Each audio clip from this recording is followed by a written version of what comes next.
저는 오늘 새벽에 교만의 반대 겸손이라는 제목으로 말씀을 전하도록 하겠습니다. 이제 그 열방을 향한 하나님의 그 심판의 선언이 이제 계속되고 있습니다. 애굽으로부터 시작해서 그리고 이제 세 번째인 이제 모압이 나오는데요. 각각의 나라에 대한 그 하나님의 심판에 대한 예언을 봤을 때 각자의 특색들이 다 있는 것 같습니다. 그 모압의 특색을 우리가 같이 살펴보기를 원하는데요. 26절을 함께 읽어보도록 하겠습니다. 모압으로 취하게 할지어다. 이는 그가 여호와에 대하여 교만함이라. 그가 그 토한 것에서 뒹굼으로 조롱거리가 되리로다. 모압은 이미 교만함으로 취하여 있습니다. 술에 취한 자녀가 자신의 부모를 제대로 알아보지 못하듯이 모압은 교만함에 흠뻑 취해서 하나님을 알아보지 못합니다. 이런 그들에게 하나님은 토한 것에서 뒹굴고 그리고 조롱거리가 될 때까지 교만함으로 더 취하라고 말씀하십니다. 이번에는 29절을 함께 읽어보겠습니다. 우리가 모압의 교만을 들었으니 심한 교만 곧 그의 자고와 오만과 자랑과 그 마음의 거만이로다. 오늘 본문을 보면 교만이라는 뜻을 가진 단어가 매우 많이 나옵니다. 교만, 심한 교만, 그리고 스스로를 높인다는 뜻의 자고, 오만, 자랑, 거만. 그렇다면 이 교만은 무엇일까요? 42절을 보면 이 교만에 대해서 좀 알 수 있는데요. 모압이 여호와를 거슬러 자만하였으므로 멸망하고 다시 나라를 이루지 못하리로다 말씀하십니다. 교만은 이처럼 여호와 하나님을 거부하는 것입니다. 하나님께 의지하기를 거절하고 복종하기를 거부하는 것이 그리고 교만입니다. 자신에게 영광을 돌리는 그리고 하나님에 대하여 적극적으로 반항을 하는 자세가 바로 교만입니다. 한마디로 정의하면 교만은 하나님 없음 그리고 하나님에 대한 거부입니다. 성경은 모압의 교만을 두 가지로 고발하고 있습니다. 첫 번째는 포도나무로 비유되는 모압의 부요와 풍요에 대한 교만입니다. 모압은 포도나무를 많이 맺는 나라였습니다. 바다를 넘어서 뻗어나가는 그 포도나무 가지를 상징하는 것을 보면은 지난날 모압이 얼마나 번성했는지, 얼마나 번영했는지를 알려줍니다. 모압은 번성과 풍요로운 가운데 자신의 힘을 자랑하고 그리고 이스라엘과 하나님을 업신여겼습니다. 그러나 이 번영은 오래가지 않았습니다. 지난날 포도 수확을 하면서 즐겁게 외치던 그 모압 사람들의 그 수확에 대한 기쁨에 대한 노래들이 하나님의 도구인 바벨론에 의해서 피맺힌 부르짖음이 되고 있습니다. 모압의 두 번째 교만은 요새였습니다. 요새는 적의 공격을 방어하기 위해서 건설용으로 이제 방어용 그 구조물을 만드는 것입니다. 성벽을 쌓고 그리고 성문을 단단히 하고 그리고 높은 망대를 세워서 감시하고 여러 군사 방어 시설을 마련하는 것입니다. 그러나 이들의 자랑이며 철저한 안보의 노력물인 요새는 한순간 속수무책으로 돌파될 것입니다. 2m에 달하는 거대한 날개를 피고 하늘을 날아다니던 독수리가 이제 먹잇감을 발견하면 이제 빠른 속도로 이제 하강해서 먹잇감을 단숨에 낚아채듯이 하나님은 요새 안에서 이렇게 평안을 누리는 그 교만에 취해 있던 모압을 단순의 먹잇감처럼 낚아채실 것입니다. 이처럼 모압은 교만에 취하여서 자신의 풍요와 안보에 대한 확신 가운데 이스라엘과 하나님을 거슬렀습니다. 그 결과 하나님은 모압이라는 그릇을 깨뜨리십니다. 그들이 아무리 물질로 그리고 아무리 안보와 안전을 내세워 볼지라도 토기장이이신 하나님의 손에 잡힌 모압이므로 그 안에서 깨트려질 헛된 것이었습니다. 여기서 우리는 다시 한번 생각해 보아야 합니다. 모압의 진짜 문제가 무엇이었을까? 그들이 심었던 포도나무가 문제였을까? 아니면 그들이 세웠던 요새가 문제였을까? 그렇다면 포도나무를 뿌리채 뽑아버리면 그들의 문제가 해결될까요?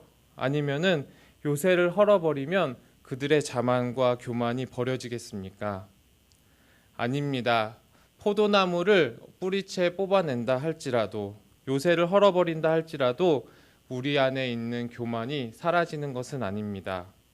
교만의 반대말은 무소유가 아닙니다. 우리는 금세 다른 의지할 것을 찾아갑니다. 그 포도나무는 뿌리채 뽑힐지라도 그 옆에 있는 작은 사과나무를 찾아서 의지하고, 그 사과나무조차 뽑힌다면 우리는 작은 풀을 찾아서 또 의지할 것입니다. 유다 백성들을 보십시오. 예루살렘 성이 무너지자 그들은 금세 애굽의 성으로 피난하였습니다. 포도나무 뽑기와 그리고 요새의 허름은 가지치기에 불과합니다. 원인에 대한 근본적인 해결책이 아닙니다. 우리 교만의 진짜 원인은 하나님 없음입니다. 하나님에 대한 거부입니다. 그러므로 우리가 해야 할 일은 각자 서 있는 그 자리에서 하나님의 소리를 듣는 것입니다. 하나님과 함께 하는 것입니다. 하나님과 함께 우리에게 주어진 포도나무를 심고 가꾸어야 합니다. 하나님과 함께 요새를 짓고 하나님과 더불어 살아가야 합니다. 고린도전서 10장 31절은 다음과 같이 얘기합니다. 그런즉 너희가 먹든지 마시든지 무엇을 하든지 하나님의 영광을 위해서 하라. 하나님과 함께함이 바로 겸손입니다. 무엇을 하든지 하나님의 영광을 위해서 하는 것이 겸손입니다. 교만의 반대말은 겸손입니다. 말씀을 정리하겠는데요. 오늘 우리는 모압의 교만에 대한 심판을 보았습니다. 그들은 자신의 부 그리고 자신의 안전을 굳게 확신함으로 그들에게는 하나님이 존재하지 않았습니다. 그리고 하나님에 대한 거부가 있었습니다.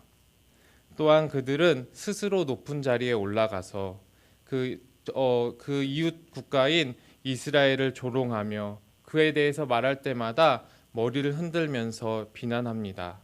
또한 이스라엘이 그 어려움을 겪을 때마다 그 어려움을 정치적으로 외교적으로 이용해 먹습니다. 이처럼 교만한 태도는 하나님뿐만 아니라 우리가 알게 모르게 주변 사람들에게도 영향을 미칩니다. 우리가 요즘에 뉴스에 나오는 대한항공 이렇게 갑질 사태를 보아도 알 수 있듯이 다른 사람들에 대한 우월감은 말로 그리고 우리의 행동으로 우리의 분위기로 드러납니다. 다른 사람들은 나를 위한 이익을 위한 발판이나 도구로 여겨집니다. 이것이 다만 모압과 우리 대한항공 그 임직원들만을 위한 문제일까요? 사랑하는 예수향락교회 성도 여러분, 예수님은 겸손 그 자체셨습니다. 성육신하신 예수님은 하나님의 아들임에도 불구하고 이 땅에서 자신의 뜻을 따라 살지 않으셨습니다. 언제나 하나님과 함께 하셨고 하나님께 물었고 하나님께 뜻을 따르셨습니다. 또한 예수님은 하나님을 대할 때뿐만이 아니라 사람을 대할 때 또한 겸손하셨습니다. 예수님이 만약에 하나님께만 겸손했다면, 사람에게 겸손했다면 그것은 진정한 겸손이 아니었을 것입니다. 그러나 예수님은 하나님께 겸손히 대했고 그리고 하나님의 종으로 섬기셨을 뿐만이 아니라 사람들의 종으로 자처하셨습니다. 그리고 성경은 우리에게 이 예수 그리스도의 겸손을 배우라 말씀하십니다. 빌립보서 2장 말씀을 보면 다음과 같은 말씀이 있습니다. 너희 안에 이 말씀을 품으라. 곧 그리스도 예수의 마음이니 그는 근본 하나님의 본체이시나 하나님과 동등됨을 취할 것으로 여기지 아니하시고 오히려 자기를 비워 종의 형체를 가지사 사람들과 같이 되셨고 사람의 모양으로 나타내사 자기를 낮추시고 죽기까지 복종하셨으니 곧 십자가에 죽으심이라. 우리가 하나님 앞에뿐만이 아니라 사람 앞에서도 가면을 쓰지 않고 가식을 떨지 않고 진정으로 겸손할 수 있는 길은 바로 예수 그리스도의 겸손을 소유하는 것입니다. 겸손 그 자체이신 예수님의 영이 우리 속에 거하여서 우리의 본성 가운데 본성 자체에서 나타나는 길입니다.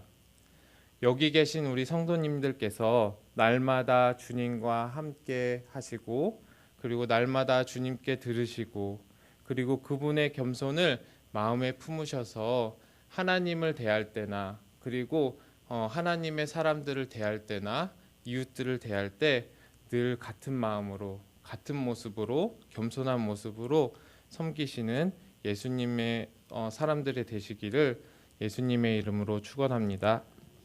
이 시간 우리 기도하도록 하겠습니다. 하나님 아버지, 오늘 귀한 말씀을 통해서 정말 우리에게 교훈을 주심을 감사합니다.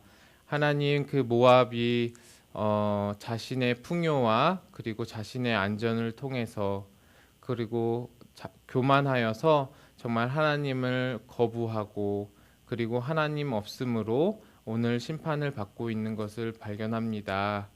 하나님 아버지, 저희가 이렇게 모압과 같은 형태를 띠지 않기를 원합니다. 우리에게 늘 함께 하시는 주님을 발견하고 우리가 주님을 더욱더 깊이 알고 주님께 함께하고 주님께 들음으로 정말 주님 진정한 겸손이 무엇인지 날마다 주님께 배우며 하나님을 대할 때나 우리 사람을 대할 때나 늘 한결같은 마음으로 대할 수 있는 저희들 될 수 있도록 도와주세요. 예수님의 이름으로 기도드립니다. 아멘. 우리 주기도문 하도록 하겠습니다. 하늘에 계신 우리 아버지여